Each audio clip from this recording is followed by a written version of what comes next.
Nice putt, Dad. Thank you. Hey! Are you ready for some football? It's Super Sunday. Stored in the mind's eye of millions are the images of Super Bowls past. Yes, Remy picks it up, tries to throw, fumbles the ball away. Elway in the air like a helicopter, knocked down, first and goal Broncos. The kick by Scott Norwood, and it is no good, it's wide right. Larry Zonka pulls forward for the Miami Dolphins. McMahon calling signals, gives to Refrigerator Perry. He plows into the end zone for a touchdown. Joe Montana looking in the end zone, fires, and John Taylor is there. Touchdown. Max McGee with a one-handed catch. Wing Swan juggles the ball. A spectacular grab. There goes Marcus Allen up the middle. Allen in midfield. John Elway finally has his Super Bowl championship. Joe Namath guaranteed victory over the heavily favored Baltimore Colts. Now the next chapter will be written.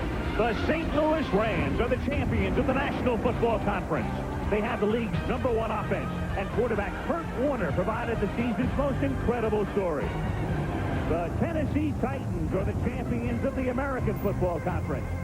3 weeks ago, a miraculous and never-to-be-forgotten play launched their string of postseason victories, and now they are playing for the World Championship of Professional Football. The Tennessee Titans square off with the St. Louis Rams in Super Bowl 34. Are you ready for the Super Bowl?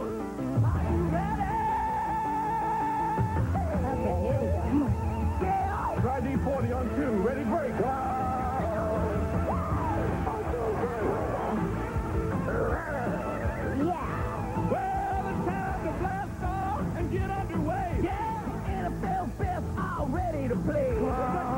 And the Rams have just one goal to capture the crown in the Super Bowl. Don't you know? You better be ready. Strap in, hold. There's no holding back in this title fight. No, hit it. Come on and hit it. Come on, baby. Come on and get ready. No. Are you ready for the football? Yeah. The Super Bowl party. Yeah, this is big, and I'm ready to get this big blast on. Come on, come on, come on. Debbie slamming and jamming under the goal. Don't you want to take this trophy home? Ain't it pretty? Yeah, it's pretty. It's shiny. I love shiny. Hey! Are you ready for some football? You ready for the football? We're ready. I'm doing the dance. I'm ready, I'm ready, I'm ready. You know, my favorite thing about these parties is the food. But hey, Are you ready for some football? I'm ready. Are you ready for the football? Yeah, there's a countdown to the kickoff. Has officially started.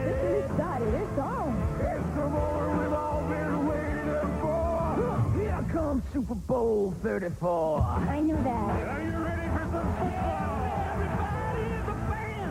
This is a worldwide party, man.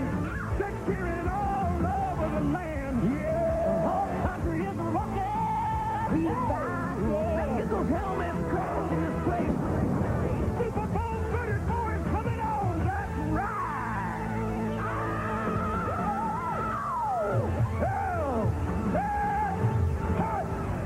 Can we start over?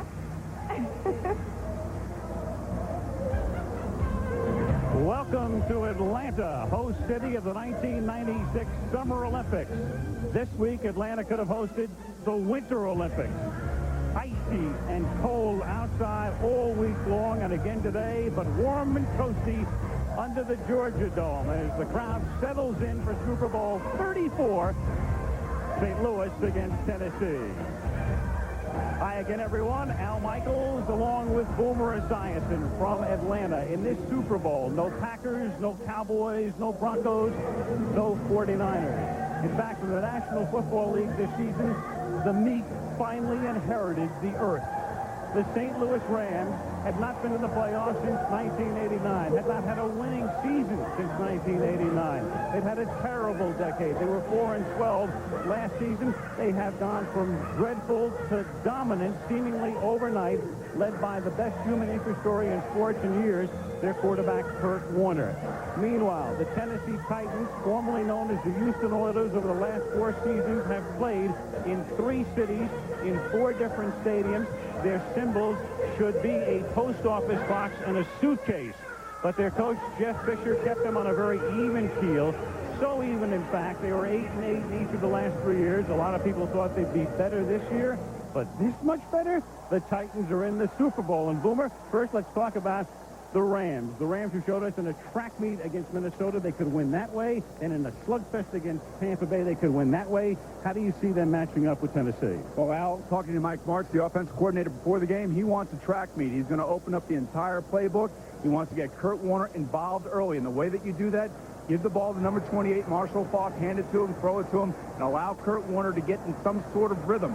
Last week, many thought that they were conservative, but this week, Mike Martz says no more of that. We're going to empty the entire playbook, and with the way that Tennessee plays defense, Kurt Warner is going to have opportunities for big plays. They like the blitz. They come from all over the place, a lot of one-on-one matchups. Look for Kurt Warner to have a big game today. That's what I think. He's pretty much a classic drop-back passer. He is not going to run with the ball, but when we take a look at the Tennessee Titans, their quarterback, Steve McNair, is of another breed.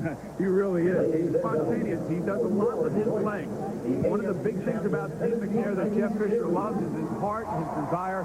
He's one of the toughest quarterbacks that he's ever seen. And this kid will take off and run at a given notice. He does not read downfield very well. So that means that he has to make the most of his legs. Expect to see a lot of Eddie George, however, because Jeff Fisher feels that their best chance to win is to run against the smaller, quicker defensive line of the St. Louis Rams. There's 1,500 pounds of beef in that offensive line of the Tennessee Titans. They're going to try to exploit that matchup. And he's the guy who can take a lot of time off the clock if Tennessee gets the lead and they try to run out the clock. Now, as far as McNair is concerned, one other thing we can update, the injury to Yancey Thigpen, who was doubtful coming into the game, had broken his foot. He will be missed. He is their leading wide receiver. He is out there. He was trying to test that foot before the game. And now it's Isaac Bird who will start in place of him, Boomer. He's certainly disappointed, Al. I talked to him before the game. He seemed really downtrodden, but he said it was the right decision for him not to play.